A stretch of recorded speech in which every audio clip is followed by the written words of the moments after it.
ओम गण गणपतये नमः. हर हर महादेव. संपूर्ण भारतातील प्रिय नागरिक बंधू भगिनींना श्रीयुत गणेश लक्ष्मी अशोक सांडगे यांचा नमस्कार. प्रिय बंधू भगिनींनो, शेअर बाजार गणेशवाणी चॅनलद्वारा सर्व बंधू भगिनींना गुंतवणूक साक्षर करण्याचा माझा हेतू आहे.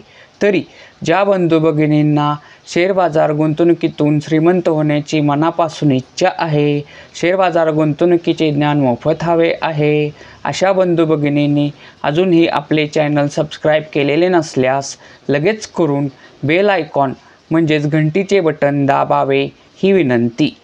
प्रिय बंधू भगिनींनो, आपल्या बंधू भगिनींना कायम कन्फ्युजन होत असते की एकाच सेक्टरमधील 2 कंपन्या जर असतील तर त्यातील योग्य कंपनी कशी निवडायची याबद्दल कन्फ्युजन होत असते. हे कन्फ्युजन ओळखूनच मी आज एकाच सेक्टरमधील 2 कंपन्यांचे व्हिडिओ बनवणार आहे, एकत्र व्हिडिओ बनवणार आहे व त्या कंपन्यांच्या 6 मुद्द्यांचा अभ्यास करून त्या 2 कंपन्यांपैकी कोणती कंपनी गुंतवणुकीसाठी उत्तम आहे हा निष्कर्ष काढणार आहे. तरी सर्व बंधू भगिनींना आव्हान, हा व्हिडिओ संपूर्ण पहा किंवा ऐका ही विनंती. तर मित्रांनो, आपल्या मार्केट कॅपिटलनुसार बलाढ्य कंपन्यांचे आपण क्रमशः व्हिडिओ बनवत आहोत. तर त्यामधीलच एक म्हणजे सुमारे 4 नंबरची मार्केट कॅपिटलनुसार 4 नंबरची बलाढ्य कंपनी म्हणजे भारती एअरटेल. व भारती एअरटेल ही कंपनी आहे टेलिकम्युनिकेशन सर्व्हिस प्रोव्हायडर व भारती एअरटेल सारखीच काम करणारी त्या सेक्टरमधील एक कंपनी आहे व्होडाफोन आयडिया. तर मित्रांनो, आज आपण भारती एअरटेल व व्होडाफोन आयडिया यातील कोणती कंपनी गुंतवणुकीसाठी योग्य आहे हा निष्कर्ष काढणार आहोत. त्यासाठी आपण ह्या दोन्ही कंपन्यांच्या 6 मुद्द्यांचा प्रथम अभ्यास करू. तर मित्रांनो, आपण पहिल्यांदा भारती एअरटेल ह्या कंपनीच्या 6 मुद्दे पाहू. तर मित्रांनो, भारती एअरटेल कोणत्याही कंपनीचा अभ्यास करताना प्रथम मुद्दा बघणे अत्यंत गरजेचे असते, तो म्हणजे त्या कंपनीचे नाव व सेक्टर. तर मित्रांनो, आपण प्रथम ज्या कंपनीचा अभ्यास करत आहोत त्या कंपनीचे नाव आहे भारती एअरटेल. व भारती एअरटेल ही कंपनी सर्व्हिस प्रोव्हायडर म्हणजे टेलिकम्युनिकेशन या सेक्टरमधील सर्व्हिस प्रोव्हायडर म्हणजे टेलिकम्युनिकेशनचे सर्व्हिस देणारी कंपनी आहे. तर मित्रांनो, भारती एअरटेल सारखेच काम करणाऱ्या व्होडाफोन आयडियाचा सुद्धा आपण नंतर 6 मुद्द्यांचा अभ्यास बघणार आहोत. मित्रांनो, मुद्दा क्रमांक 2, करंट व्हॅल्यू म्हणजेच भारती एअरटेल ह्या कंपनीची चालू किंमत म्हणजेच आज दिनांक आहे 26 जून 2025 व एअरटेल कंपनीचा शेअरची म्हणजे एका शेअरची करंट व्हॅल्यू आहे 2014 रुपये 30 पैसे. मित्रांनो, तिसरा मुद्दा काय आहे तर 52 वीक हायलो.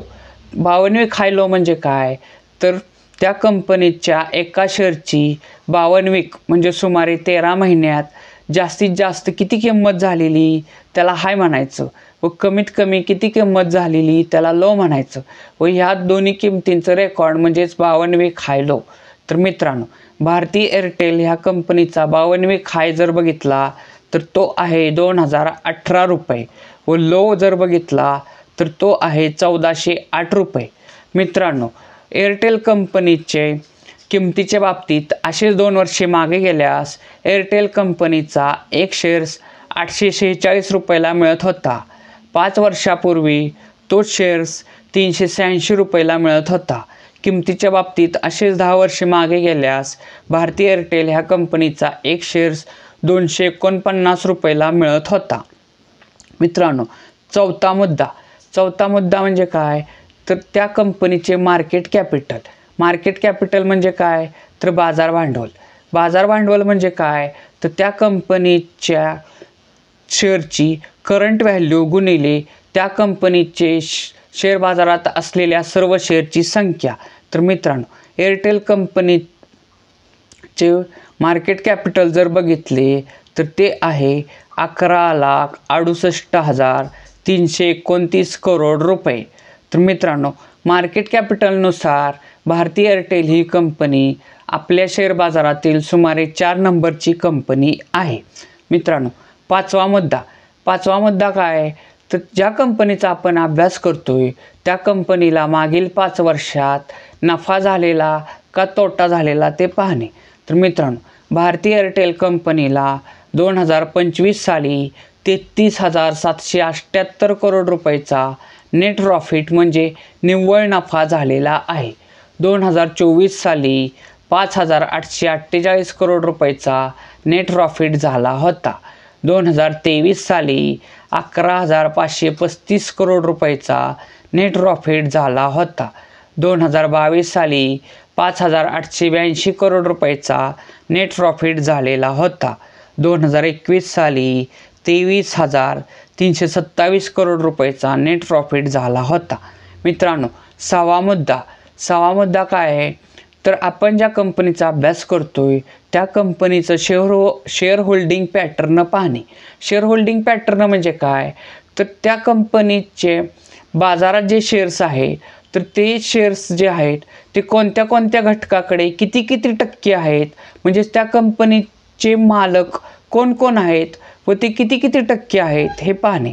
तर मित्रांनो, एअरटेल कंपनीचा शेअर होल्डिंग पॅटर्न जर बघितला तर त्यात सर्वात मोठा शेअर होल्डर आहे प्रोमोटर म्हणजेच प्रवर्तक, थोडक्यात त्या कंपनीचे मालक।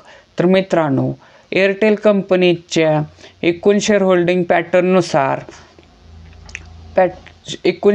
पॅटर्ननुसार एअरटेल कंपनीच्या प्रवर्तकांकडे एअरटेल कंपनीचे 52.42% शेअर्स आहेत। पुढचा घटक आहे FII म्हणजे काय, तर फॉरेनर इन्स्टिट्यूशनल इन्व्हेस्टर म्हणजेच विदेशी गुंतवणूकदार संस्था, तर त्यांच्याकडे एअरटेल कंपनीचे सुमारे 25.42% शेअर्स आहेत। पुढचा घटक जर बघितला तर तो आहे DII म्हणजे डोमेस्टिक इन्स्टिट्यूशनल इन्व्हेस्टर म्हणजेच घरेलू गुंतवणूकदार संस्था, तर त्यांच्याकडे भारती एअरटेल कंपनीचे सुमारे 19.35% शेअर्स आहेत। तर मित्रांनो, एअरटेल कंपनीच्या अभ्यासाचे 6 मुद्दे आपण पाहिले। आता ते जी स्पर्धक कंपनी असलेली आहे व्होडाफोन आयडिया ह्या कंपनीच्या अभ्यासाचे 6 मुद्दे पाहू। मित्रांनो, दोन्ही कंपन्यांच्या अभ्यासाच्या 6 मुद्द्यांची तुलना व्यवस्थित ऐका, वेळेप्रसंगी लिहून घ्या। तर मित्रांनो, व्होडाफोन आयडिया ह्या कंपनीचा अभ्यास करताना प्रथम मुद्दा जर बघितला तर त्या कंपनीचे सेक्टर, तर मित्रांनो एअरटेल कंपनीचा जो सेक्टर आहे त्या सेक्टरमधील व्होडाफोन आयडिया ही कंपनी आहे। मित्रांनो, दुसरा मुद्दा म्हणजे काय आहे, तर करंट व्हॅल्यू म्हणजेच आज दिनांक आहे 26 जून 2025 व व्होडाफोन आयडिया कंपनीच्या एका शेअरची करंट व्हॅल्यू आहे ₹7.24।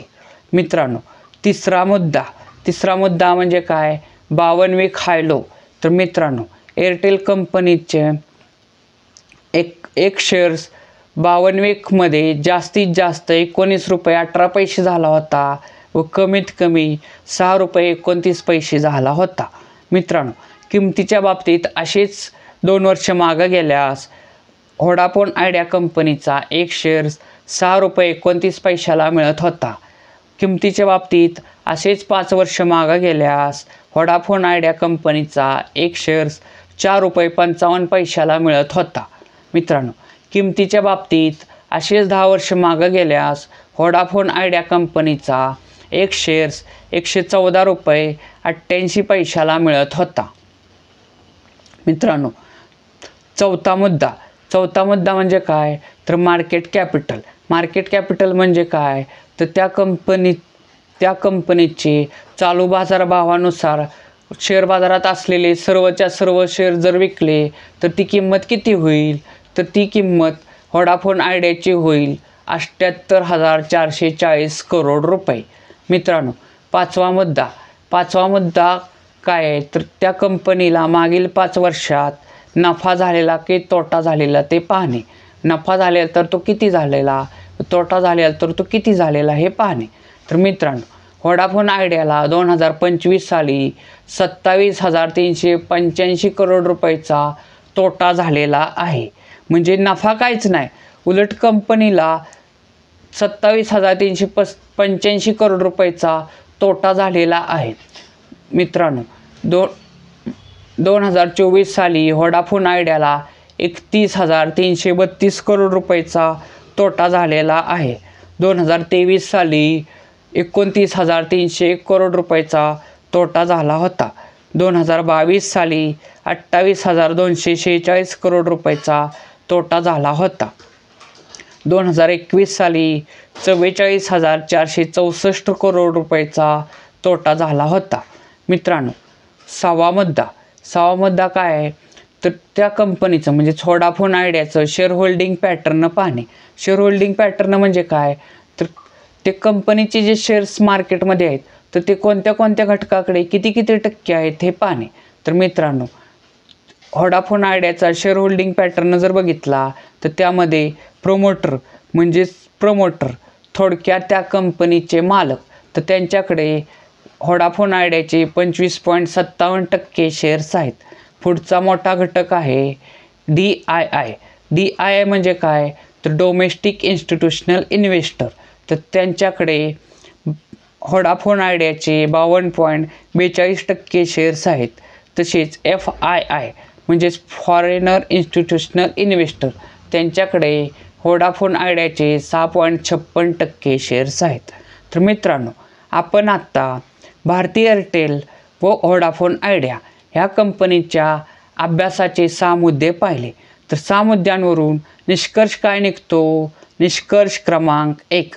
मित्रांनो, भारती एअरटेल कंपनीला 2021 साली 23,327 करोड रुपयाचा तोटा झाला होता. तोच तोटा 2022 साली 5,882 करोड रुपये या नफ्यात झाला.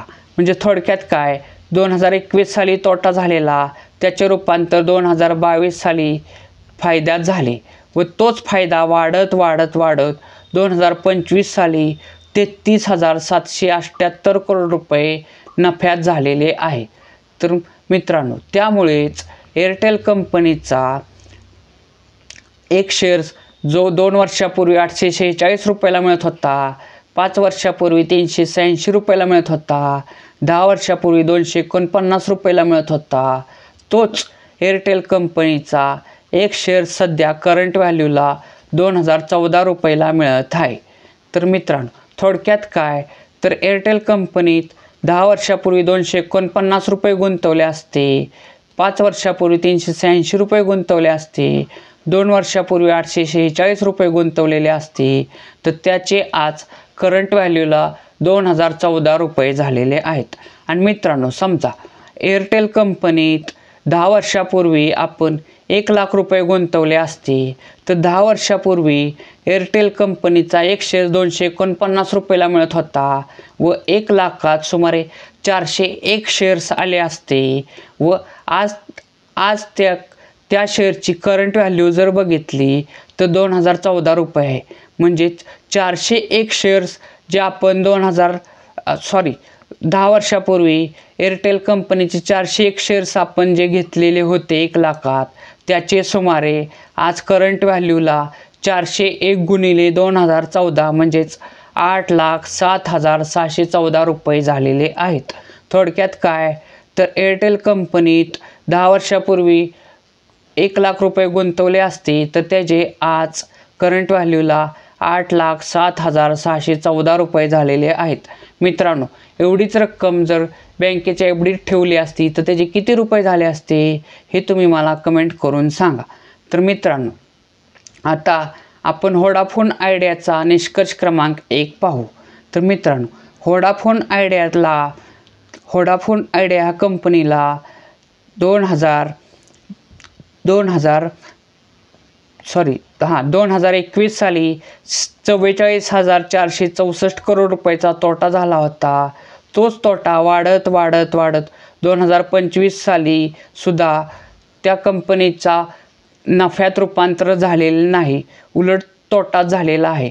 तर मित्रांनो, कंपनीला 5 वर्षापासून म्हणजे 2021 पासून ते 2025 सालापर्यंत कंपनीला कधीही नफा झालेला नाही.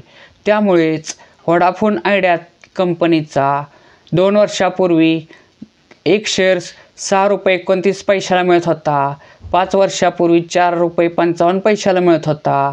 10 वर्षापूर्वी ₹114 एक शेअर्स मिळत होता. तोच आत्ता करंट व्हॅल्यूला म्हणजे 26 जून 2025 रोजी व्होडाफोन आयडियाचा एक कंपनीचा एक शेअर ₹7.24 मिळत आहे. तर मित्रांनो, म्हणजेच काय, तर व्होडाफोन आयडिया 2 वर्षापूर्वी ₹6.29 गुंतवले असते, 5 वर्षापूर्वी ₹4.55 गुंतवले असते, 10 वर्षापूर्वी ₹114 गुंतवले असते, तर त्याचे आज ₹7.24 झालेले आहेत. तर मित्रांनो, व्होडाफोन आयडियात समजा आपण 10 वर्षापूर्वी ₹114 एक शेअर्स होता, यानुसार ₹1,00,000 जर गुंतवले असते तर त्याचे सुमारे 877 शेअर्स आले असते व त्याची करंट व्हॅल्यू जर आज बघितली 877 गुणिले ₹7.24 म्हणजेच फक्त ₹6,349 झालेले आहेत. तर मित्रांनो बघा, शेअर बाजारातील सर्व कंपन्या नफाच होतो असं नाही, तर ती कंपनीचा अभ्यास नीट केला नाही, कंपनी निवडण्यासाठी जर चुकलं, तर समजा आपण व्होडाफोन आयडियात 10 वर्षापूर्वी ₹1,00,000 गुंतवले असते तर त्याचे आत्ता सुमारे 8,349 फक्त झालेले आहेत. तेच मित्रांनो, एअरटेल कंपनीत ₹1,00,000 गुंतवले असते तर त्याचे 8,07,614 झालेले आहेत. हे आपण आत्ताच पाहिले. तर मित्रांनो, निष्कर्ष क्रमांक 2. मित्रांनो, एका सेक्टरमधील 2 कंपन्या असतील व त्याची किंमत एकाची जास्त असेल व एकाची कमी असेल तर त्या शेअरची कमी किंमत आहे म्हणून फक्त घेऊ नये, तर त्या कंपनीचा प्रॉपर अभ्यास करावा, जो आत्ता आपण केला. तर मित्रांनो, लक्षात घ्या, एअरटेल कंपनीचा शेअर जरी महाग असला तरी त्याने 10 वर्षापासूनचं जर आपण बघितलं तर त्याने कायम नेट प्रॉफिट झाल्यामुळे कायम फायदाच दिलेला आहे. तर व्होडाफोन आयडिया ही मागील 5 वर्षापासून पूर्ण तोट्यात असल्यामुळे त्या कंपनीने कायम शेअरच्या किमतीत तोटाच दाखवलेला आहे. तर मित्रांनो, निष्कर्ष क्रमांक 3. मित्रांनो, लक्षात घ्या, योग्य कंपनी निवडण्यासाठी त्या कंपनीचा कधीही नेट प्रॉफिट बघावा, तसेच शेअर होल्डिंग पॅटर्न बघावा. मित्रांनो, मालकाचे जास्तीत जास्त ज्या कंपनी शेअर्स असतील ती कंपनी ढोबळ मानाने गुंतवणुकीसाठी योग्य असते, परंतु मालकाचा हिस्सा जास्त असूनही त्या कंपनीचा नेट प्रॉफिट सतत वाढत असला पाहिजे. तर मित्रांनो, व्होडाफोन आयडिया, एअरटेल ह्या कंपनीच्या गुंतवणुकीसाठी योग्य असणाऱ्या म्हणजे गुंतवणुकीसाठी अभ्यास जो गरजेचा असतो तो आपण ह्या व्हिडिओत केलेला आहे. तर मित्रांनो, व्होडाफोन आयडिया व भारती एअरटेल यांच्या तुलनेचा व्हिडिओ जर तुम्हाला आवडला असेल तर जास्तीत जास्त लाईक करा, तसेच आपल्या जास्तीत जास्त प्रिय बंधू भगिनींशी हा व्हिडिओ शेअर करा. तसेच कोणतीही अडचण असेल तर कमेंट करा, तसेच समाधानी असाल तरी कमेंट करा. मित्रांनो, एक आव्हान, मित्रांनो, आपण सध्या जे कंपन्यांच्या अभ्यासाचे व्हिडिओ बनवत आहोत ते आपल्या शेअर बाजारात ऑलरेडी असलेल्या बंधू भगिनींसाठी अतिशय मार्गदर्शक ठरत आहेत. परंतु ज्या बंधू भगिनींना शेअर बाजार म्हणजे काय हेच माहीत नाही, तर त्या बंधू भगिनींना सुद्धा उपयोगी पडतील अशी शेअर बाजार म्हणजे काहीतपासून तर शेअर बाजारसाठी काय काय गरजेचं असतं म्हणजे शेअर बाजार अभ्यासक्रम याचे आपण क्रमशः व्हिडिओ बनवणार आहोत. तर मित्रांनो, त्यासाठी आपल्या चॅनलचे सबस्क्रायबर वाढणे अत्यंत गरजेचे आहे. तरी जास्तीत जास्त आपल्या कंपनीच्या अभ्यासाचे व्हिडिओ पहा, आपल्या आप्तेष्टांशी शेअर करा, तसेच आपल्या चॅनलचे शेअर बाजार गणेशवाणी चॅनलचे सबस्क्रायबर वाढवा ही विनंती. भारत माता की जय.